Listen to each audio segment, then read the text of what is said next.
اپنا آج کا سبق شروع کرتے ہیں۔ اعوذ باللہ من الشیطان الرجیم، بسم اللہ الرحمن الرحیم۔ اور آیت نمبر 20 ختم ہو کر 21 شروع ہو رہی ہے۔ اعوذ باللہ من الشیطان الرجیم، بسم اللہ الرحمن الرحیم۔ وَكَذَلِكَ أَعْثَرْنَا عَلَيْهِمْ لِيَعْلَمُوا أَنَّ وَعْدَ اللَّهِ حَقٌّ وَأَنَّ السَّاعَةَ لَا رَيْبَ فِيهَا إِذْ يَتَنَازَعُونَ بَيْنَهُمْ أَمْرَهُمْ فَقَالُوا ابْنُوا عَلَيْهِمْ بُنْيَانًا رَبُّهُمْ أَعْلَمُ بِهِمْ قَالَ الَّذِينَ غَلَبُوا عَلَى أَمْرِهِمْ لَنَتَّخِذَنَّ عَلَيْهِمْ مَسْجِدًا۔ وَكَذَلِكَ اور اس طرح اعثرنا ہم نے لوگوں کو آگاہ کر دیا علیہم ان کے بارے میں۔ وَكَذَلِكَ اعثرنا علیہم اور اس طرح ہم نے لوگوں کو آگاہ کر دیا ان کے بارے میں۔ کل کے سبق میں ہم نے پڑھا تھا کہ جب وہ طویل نیند سے جاگے تو وہ جو یہی سمجھ رہے تھے کہ بس ہم شاید ایک دن سوئے ہیں یا آدھا دن سوئے ہیں۔ اب بھوک محسوس ہو رہی تھی تو ایک ساتھی کو بھیجا کہ جاؤ بھائی احتیاط سے جاؤ، کہیں سے کھانا لے کر آؤ، محتاط رہنا، پتہ نہ لگے کسی کو۔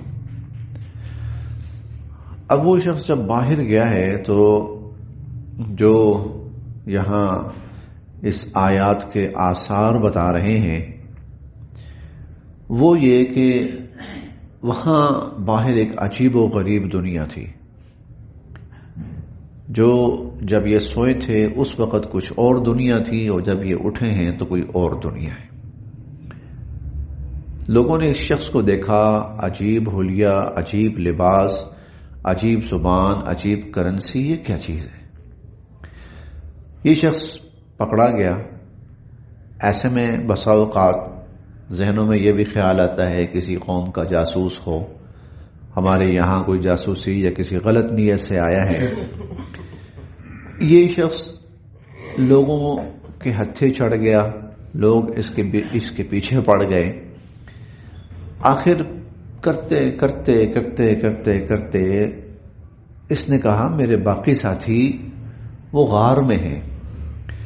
اب لوگ بھاگے وہاں سے یہاں تک آئے تو باوجود اس کے کہ آج جیسا جدید میڈیا نہیں تھا کہ پلک جھپکتے کے اندر بریکنگ نیوز بن جائے، لیکن اس کے باوجود بات پھیلی اور پھیلتی چلی گئی اور لوگوں میں ظاہر ہوتی چلی گئی کہ ایک عجوبہ سا ہمارے سامنے آیا ہے۔ یہ بات اتنی پھیلی کہ ان اصحاب کہف کے جو رشتہ دار تھے، اصحاب کہف کے جو رشتہ دار تھے وہ بھی خبردار ہو گئے، ان کو بھی پتہ چل گیا۔ اب جب وہ اصحاب کہف کے رشتہ داروں کو پتہ چلا وہ بھی آئے تو انہوں نے کہا یہ تو ہمارے وہ لوگ ہیں جو وہ صدیوں پہلے جنہوں نے بغاوت کی تھی اور بغاوت کر کے یہ ایمان لائے تھے اور ایمان لانے کے بعد یہ لوگ لاپتہ ہو گئے تھے۔ ہم نے شروع میں پڑھا تھا والرقیم، اور رقیم کا ہم نے ترجمہ کیا تھا، تفصیل تھوڑی سی وہاں بیان ہوئی تھی کہ جن کے احوال اور جن کی رپورٹ ساری لکھی گئی۔ اب وہ جو رپورٹ تھی نا وہ سامنے آئی، اس کے بعد تحقیق کرتے کرتے کرتے رپورٹ سامنے آئی تو پتہ چلا کہ یہ وہ فلاں لوگ ہیں۔ ہوا اصل میں یہ تھا کہ اس دوران وہ جو مشرک حکومت تھی اس کا خاتمہ ہو گیا، پھر اللہ پاک نیک لوگوں کو اس علاقے میں لے کے آئے جو عیسیٰ علیہ السلام کے پیروکار تھے، اور پھر عیسیٰ علیہ السلام کے پیروکار جو تھے وہ بھی آہستہ آہستہ آہستہ بگڑ چکے تھے۔ جب یہ لوگ نمایاں ہوئے اور لوگوں کے سامنے ان کی حقیقت سامنے آئی تو یہ لوگ جو تھے نا، یہ عیسیٰ علیہ السلام کے پیروکار، یہ بھی بگڑ چکے تھے. اب جم گھٹا لگ گیا، یار یہ کون سی عجیب مخلوق ہے، سالوں پہلے، صدیوں پہلے یہ لاپتہ ہوئے تھے اور آج یہ زندہ سلامت برآمد ہو رہے ہیں. تو یہ تو پورے ملک کے اندر عجیب و غریب خبر پھیل گئی، لوگوں کے لیے تو ایک تماشا اور میلہ بن گیا. اب ہر کوئی اس کا کریڈٹ لینے کی کوشش کرے. اب جب یہ ساری صورتحال انہوں نے دیکھی نا، جو ایمان والے تھے، جو اخلاص والے تھے، جنہوں نے قربانی دے کر اپنے ایمان کا تحفظ کیا تھا، تو انہوں نے اللہ سے دعا کی، اللہ ہمیں اٹھا لے، ہمیں اٹھا لے. جس دین کے لیے ہم نے محنت کی تھی اور قربانی دی تھی وہ تو رہا ہی نہیں. یہ تو عجیب و غریب، یہاں تو ہر کوئی عجیب و غریب چکروں میں پڑا ہوا ہے. کوئی جو ہے وہ اس کو کوئی کسی اور طرف لے جانے کی کوشش کر رہے ہیں، کوئی خدا کی اولاد کی طرف لے جانے کی کوشش کر رہے ہیں، کوئی کس طرف. تو انہوں نے دعا کی، یا اللہ ہمیں اٹھا لے. پھر اللہ رب العزت نے ان کو حقیقتاً موت دے دی اور وہ وفات پا گئے. تو پھر اس کے بعد کے جو حالات ہیں اس آیت میں ان کا لوگوں کے سامنے ظاہر ہونا اور ظاہر ہونے کے بعد پھر ان کا دنیا سے چلے جانا اور اس کے بعد وہاں پر مسجد کا تعمیر کیا جانا، یہ آج کے سبق میں یہاں اس آیت میں بیان کیا جا رہا ہے. وَكَذَلِكَ أَعْثَرْنَا عَلَيْهِمْ، اور اس طرح ہم نے ان کو لوگوں پر نمایاں کر دیا، لِيَعْلَمُوا، تاکہ یہ لوگ یہ جان لیں، اَنَّا، کہ بے شک، وعد اللہ، اللہ کا وعدہ، حق، سچ ہے. تاکہ لوگ یہ جان لیں کہ اللہ کا وعدہ سچ ہے. اب اللہ کا وعدہ سچ ہے دو اعتبار سے. ایک اس اعتبار سے کہ جو اللہ کے لیے نیک بندے ہوتے ہیں اور اللہ کے لیے قربانی دیتے ہیں، اللہ پاک ان کی مدد ضرور فرماتے ہیں. اور دوسرا یہ بھی کہ مرنے کے بعد قیامت والے دن انسان زندہ ہوں گے. کیسے؟ ایک چھوٹا سا نمونہ یہ دیکھ لو. یہ ایک طرح سے یوں سمجھو کہ صدیوں کے بعد جو زندہ ہوئے ہیں، تو یوں سمجھو کہ مرنے کے بعد اللہ نے ان کو دوبارہ زندہ کیا ہے. لِيَعْلَمُوا، تاکہ یہ لوگ جان لیں، أَنَّ وَعْدَ اللَّهِ حق، کہ اللہ کا وعدہ سچا ہے. وَأَنَّ السَّاعَةَ، اور بے شک قیامت، لا ریب، نہیں ہے کوئی شک، فیہا، اس کے آنے میں، اور قیامت کے آنے میں کوئی شک نہیں ہے. اذ، جب، یتنازعون، بحث و مباحثہ کرنے لگے وہ لوگ، بینہم، آپس میں، جب وہ لوگ آپس میں بحث و مباحثہ کرنے لگے، امرہم، اصحاب کہف کے معاملے میں، اصحاب کہف کے معاملے میں وہ لوگ آپس میں بحث و مباحثہ کرنے لگے. فقالو، اور کہنے لگے کہ ابنو، تعمیر کرو، علیہم، ان پر، بنیانن، کوئی یادگار. یہاں پر ہم کوئی یادگار تعمیر کرتے ہیں. یعنی جب ان کا انتقال ہو گیا نا، فوت ہو گئے پھر وہ، تو لوگ کہنے لگے کہ ہمیں نا یہاں کوئی بہت بڑی یادگار بنانی چاہیے، جس سے پتہ چلے کہ یہ کوئی بہت بڑے اللہ والے تھے اور بہت بڑے بزرگ تھے. تو جس طرح ہمارے ہاں ہوتا ہے کہ بڑے بڑے مزار بنائے جاتے ہیں، تو ایک طرح کا یوں سمجھو کہ اس طرح کی ہم کوئی تعمیر، کوئی یادگار یہاں پر بناتے ہیں. ربہم، ان کا رب، اعلم، خوب جانتا ہے، بہم، ان کے بارے میں. قال، کہنے لگے، الذین، وہ لوگ، غلبوا، جو غالب تھے، علی امرہم، ان کے معاملے پر، اصحاب کہف کے معاملے پر جو لوگ وہاں غالب تھے، یعنی جن کی بات چلتی تھی، وہ کہنے لگے، لنتخذن، ہم تو بنائیں گے، علیہم، ان پر، مسجدا، مسجد. لنتخذن علیہم مسجدا، بجائے کوئی عمارت یا یادگار بنانے کے ہم تو یہاں پر مسجد بنائیں گے. سیقولون، وہ اب لوگ کہیں گے. یہ واقعہ اللہ پاک نے تقریباً ان کا واقعہ وہاں تک ختم کر دیا. سیقولون، اب یہ لوگ کہیں گے ثلاثۃ، کہ وہ 3 تھے، اصحاب کہف 3 تھے، رابعہم، اور چوتھا ان میں سے کلبہم، ان کا کتا تھا، چوتھا ان کا کتا تھا. وَيَقُولُونَ، اور کچھ لوگ کہیں گے خمسۃ، 5 تھے، سادسہم، اور ان میں سے چھٹا کلبہم، ان کا کتا تھا. رجمم بالغیب، یہ سب لفظی معنی ہے اندھیرے میں تیر چلانا. رجم تیر پھینکنا اندھیرے میں، غیب اندھیرے میں ٹامک ٹوئیاں مارنا. رجمم بالغیب، یہ سب اندازیں، یہ سب ٹامک ٹوئیاں ہیں، یہ سب اندھیرے میں تیر چلانے ہیں.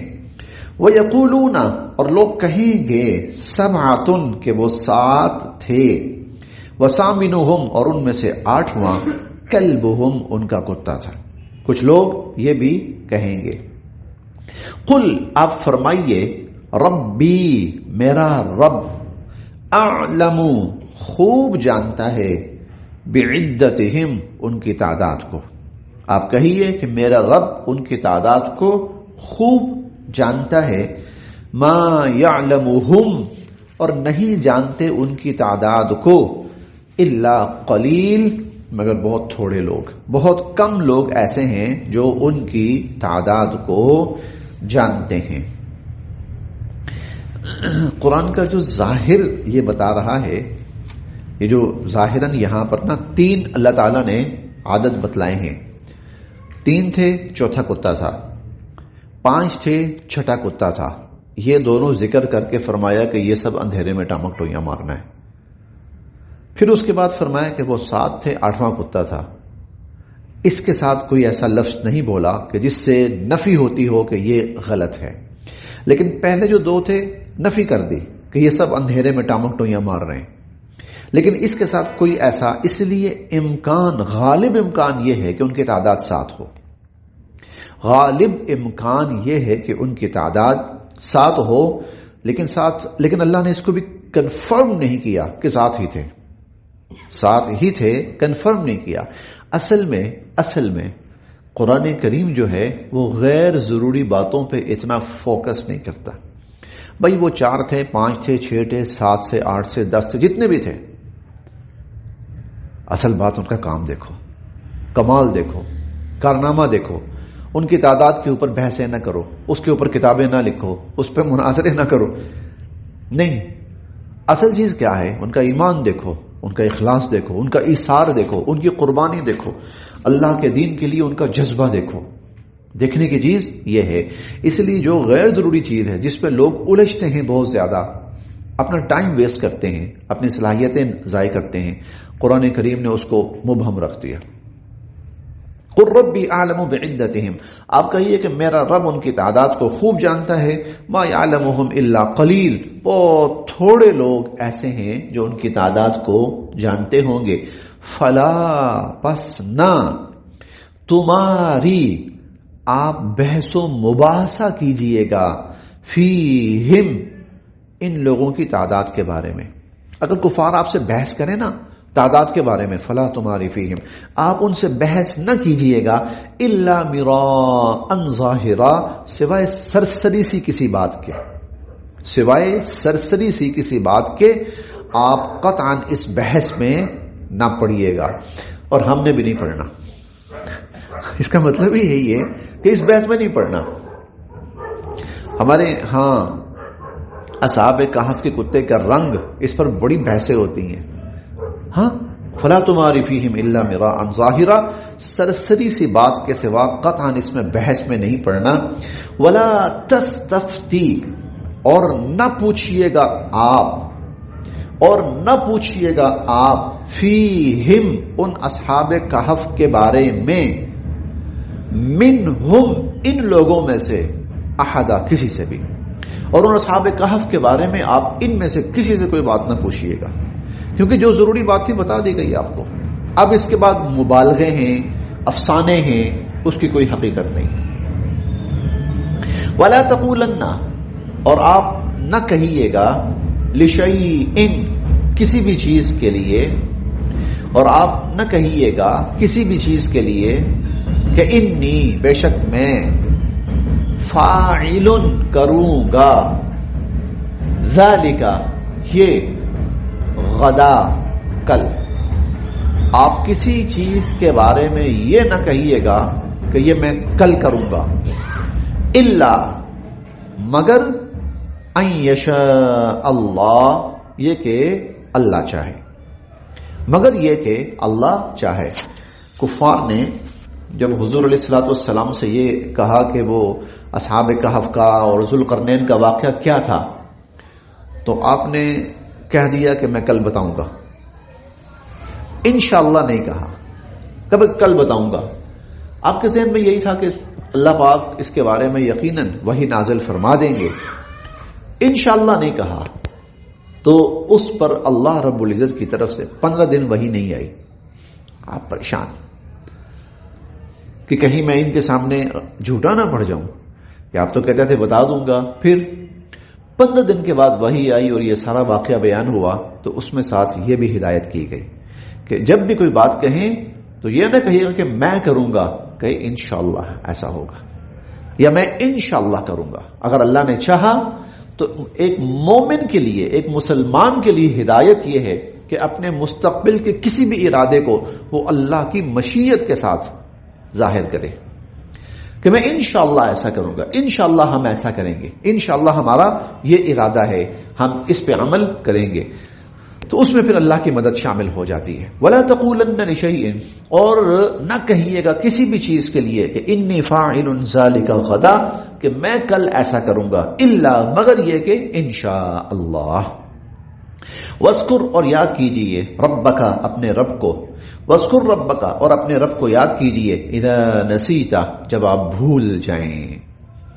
وَقُلْ اور کہیے عسا عین ممکن ہے ان یہدینی کہ رہنمائی کرے ربی میرا رب لأقرب قریب ترین من ھذا اس معاملے میں رشدا ہدایت عسا ان یہدینی ربی لأقرب من ھذا رشدا. کچھ الفاظ ایسے ہوتے ہیں جملے کہ ان کا لفظی ترجمہ اتنا واضح نہیں ہوتا، وہاں سلیس ترجمہ وہ مفہوم کو واضح کرتا ہے. تو عسا ان یہدینی ربی لأقرب من ھذا رشدا، آپ کہیے عین ممکن ہے کہ میرا رب اس معاملے کی بہترین حقیقت واضح کر دے. یعنی یہ تم اصحاب کہف کا واقعہ پوچھ رہے ہو نا، تو آپ ان سے کہیے کہ عین ممکن ہے کہ میرا رب اس واقعے کی بہترین شکل تمہارے سامنے بیان کر دے. لأقرب من ھذا رشدا، جو سب سے بہترین شکل ہے واضح، وہ میرا رب تمہارے سامنے ظاہر کر دے. وَلَبِثُوا اور وہ لوگ رہے یعنی اصحاب کہف فی کہفہم اپنے غار میں 300 سنین، 300 سنین سال، 300 سال وہ غار میں اس حالت میں رہے. وَازْدَادُوا اور اس میں زیادہ ہوئے 9 سال، 309 سال. اب یہ 300 اور 9 سال اضافی، یہ اللہ تعالیٰ نے ایک بڑی دلچسپ تفصیل بیان کی یہاں پر. وہ کیا؟ شمسی اور قمری یہ دو عموماً تاریخیں چلتی ہیں، شمسی اور قمری. ہمارے بہت سے اعمال عبادات کا تعلق انہی سے ہے، کچھ کا شمسی سے ہے، کچھ کا قمری سے ہے. شمسی جو ہے نا، شمسی وہ 365 دن کا ہوتا ہے، اور قمری 355 دن کا. جو قمری سال ہوتا ہے وہ 310 سے کم ہوتا ہے. وہ قمری سال 355 دن کا ہوتا ہے اور شمسی سال 365 دن کا ہوتا ہے. اس طرح ہر سال جو قمری سال ہے وہ 10 دن پیچھے آتا جاتا ہے. آپ دیکھیں نا، رمضان جو ہے وہ پچھلے سال جو رمضان شروع ہوا تھا وہ میرا خیال ہے 2 اپریل کو شروع ہوا تھا. اپریل 4 تھی، 4 اچھا چوتھے مہینے کی 4 تاریخ تھی. لیکن اس دفعہ جو رمضان انشاءاللہ آئے گا وہ 22-23 مارچ کو آئے گا. اگلے سال رمضان آئے گا تو وہ 12-13 مارچ کو آئے گا انشاءاللہ العزیز، وہ آئے گا، ٹھیک ہے؟ تو 10 سال کم ہوتے جا رہے ہیں، ٹھیک۔ اب 300 سال بنتے ہیں شمسی اور 309 سال بنتے ہیں قمری، 309 سال قمری بنتے ہیں اور 300 جو ہیں وہ شمسی بنتے ہیں۔ تو اللہ تعالیٰ نے یہاں دونوں جو تاریخیں ہیں یا عدد ہیں وہ بتا دیے، شمسی بھی اور قمری بھی۔ شمسی 300 سال بنے تھے اور قمری 309 سال۔ 30 نہیں بننے چاہیے جی 9 کے بجائے 30 دن بننے چاہیے، نہیں 303 سال، ہاں ٹھیک ہے جی 33 سال میں نا 1 سال کا فرق پڑتا ہے، 33 سال میں 1 سال کا فرق پڑتا ہے۔ تو 1 صدی میں 3 سالوں کا، 2 صدیوں میں 6 سالوں کا اور 3 صدیوں میں 9 سالوں کا۔ وزادوا 9 اور زیادہ ہوئے اس میں 9 سال۔ تو یہ شمسی اور قمری اللہ نے دونوں جو سن ہیں وہ یہاں بیان کر دیے۔ سب شمسی اور یہ قمری کا ساتھ تھا ازل سے، یہ ازل سے چلا آ رہا ہے، اسی طرح یہ ازل سے چلا آ رہا ہے، بالکل اسی طرح چلا آ رہا ہے۔ اس میں صرف ہوتا یہ ہے کہ لوگ اپنے آسانی کے لیے کسی وقت سے اس کا تعین کر لیتے ہیں، جیسے قبل عیسیٰ اور بعد عیسیٰ، قبل مسیح اور بعد مسیح۔ ہمارے ہاں ایک واقعہ متعین ہو گیا کہ یہ واقعہ قبل عیسیٰ اتنا ہے، بعد عیسیٰ اتنا ہے۔ اب عیسوی چل رہی ہے نا، عیسوی چل رہی ہے، تو عیسیٰ علیہ السلام قبل مسیح، تو قبل مسیح بھی تو چل رہا تھا نا۔ قبل مسیح تو ہم نے آسانی کے لیے یا حضور علیہ الصلوۃ والسلام کی ہجرت سے ہمارا یہ شروع ہوا، تو کیا ہجرت سے پہلے محرم نہیں تھا، سفر نہیں تھا، ربیع الاول نہیں تھا، ٹھیک ہے؟ اسی طرح یہ جو شمسی تعین ہے یہ بھی ازل سے چلا آ رہا ہے۔ یہ اکثر سننے میں اصطلاح آتی ہے نا کہ جی کیا کہتے ہیں انگریزی دی ہے تاریخ اسلام کی، انگریزی تو یہ بہت بعد میں آئی ہے نا، اکثر انگریزی کی یاد تو مطلب یہ شکیل ہوتا ہے جیسے گوروں نے یہ تاریخ نکالی تھی۔ نہیں، یہ تو فالو کریں نا، اکثر پنجابی میں یہ ورڈ سننے کو جی یہ تو عیسیٰ علیہ السلام سے چلا آ رہا ہے، عیسیٰ علیہ السلام سے مدون ہو کے چلا آ رہا ہے، اس سے قبل سے بھی ہے، یہ تو ازل سے چلا آ رہا ہے، ایسے ہی چلا آ رہا ہے، کیونکہ سورج اور چاند یہ دونوں ازل سے چلے آ رہے ہیں۔ وہ تو صحیح ہے، ہاں باقی جو میں ہمارے یہاں پہ بھی تھوڑا ایسا ہی ہوا ہے، یہ انگلش کی طریقے جو اکثر انگریزی کی طریقے ہے جی، بس وہ ہمارے ہاں ایک اصطلاح چل پڑی، وہ اصطلاح ہمارے ہاں چل پڑی، ورنہ یہ ازل سے چلی آ رہی ہیں، دونوں چلی آ رہی ہیں۔ انگریز جو کہ وہ کرسچن ہے نا، ہاں تو عیسیٰ علیہ السلام کے وہ اپنے آپ کو زیادہ پیروکار سمجھتے ہاں اس لیے اس کو کے ساتھ جوڑ دیا گیا۔ بس وہ ایسے کہہ رہے ہیں، ایسے کہہ رہے ہیں۔ حالانکہ عیسیٰ علیہ السلام کے پیروکار جو ہیں، انگریز تو کل آ رہا ہے، مسلمان انگریز تو نہیں میں عیسیٰ السلام کی بات کر رہا ہوں، انگریز تو کل آ رہا ہے، تو اس سے پہلے بھی جو انگریز کو 400 سال ہوا ہے نا، وہ اپنے آپ کو زیادہ سمجھتے ہیں نا۔ میں کہتا ہوں، میں بات کہہ رہا ہوں، ٹھیک ہے کہ انگریز جسے ہم کہتے ہیں نا وہ الگ چیز ہے، اور مسیح جسے ہم کہتے ہیں وہ الگ چیز ہے۔ انگریز ہو مسیحی نہ ہو عین ممکن ہے، اور مسیحی ہو انگریز نہ ہو عین ممکن ہے، یہ دونوں، یہ انگریز تو کل آیا ہے، انگریز یہودی بھی ہو سکتا ہے، بالکل ہو سکتا ہے۔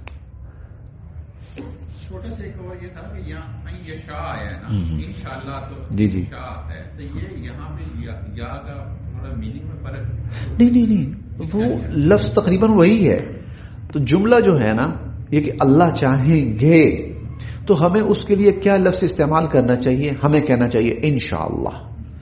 اس سے پھر حضور علیہ الصلوۃ والسلام نے جو ہمیں لفظ بتایا کہ اللہ کی مشیت کو جب شامل کرنا ہے تو کیا کرنا ہے، تو آپ نے کہنا ہے انشاءاللہ، آپ نے کہنا ہے انشاءاللہ۔ اصل میں قرآن کریم نے اشارات دیے، حضور علیہ الصلوۃ والسلام نے ان سے پھر کلمات متعین کر کے لوگوں کو بتائے۔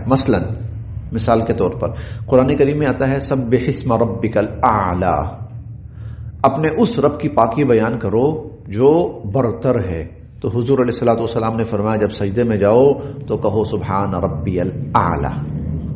وہاں سے پھر ان کلمات سے حضور علیہ الصلوۃ والسلام نے ہمیں وہ کلمات تلقین فرمائے جو ہم نے استعمال کرنے.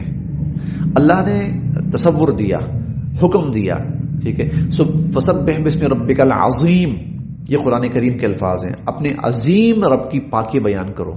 تو حضور علیہ الصلوۃ والسلام نے فرمایا رکوع میں جاؤ تو کہا کرو سبحان ربی العظیم. اسی طرح اللہ نے فرمایا کہ اللہ کی مشیت شامل کیا کرو. تو حضور علیہ الصلوۃ والسلام نے فرمایا قل انشاء اللہ، آپ یوں کہا کرو انشاء اللہ.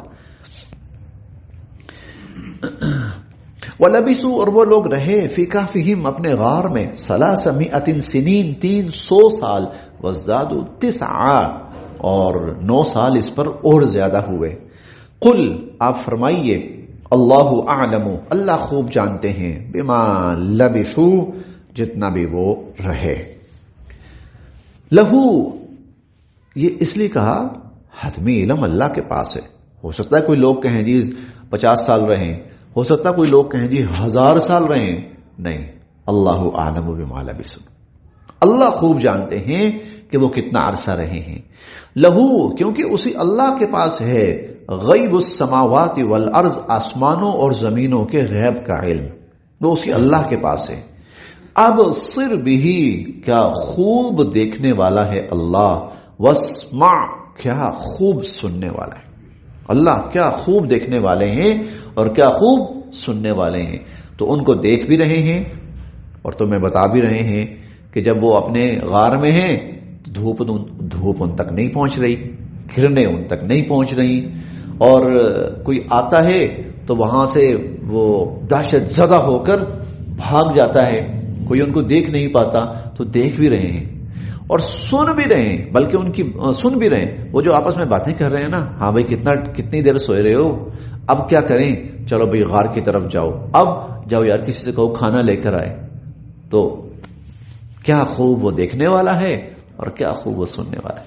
اب صرف بھی وہ اسمع، ما لہم، نہیں ہے لوگوں کے لیے، من دونہ، اللہ کے سوا، من ولی، کوئی کارساز، کوئی مددگار. لوگوں کا اللہ کے سوا کوئی مددگار نہیں ہے.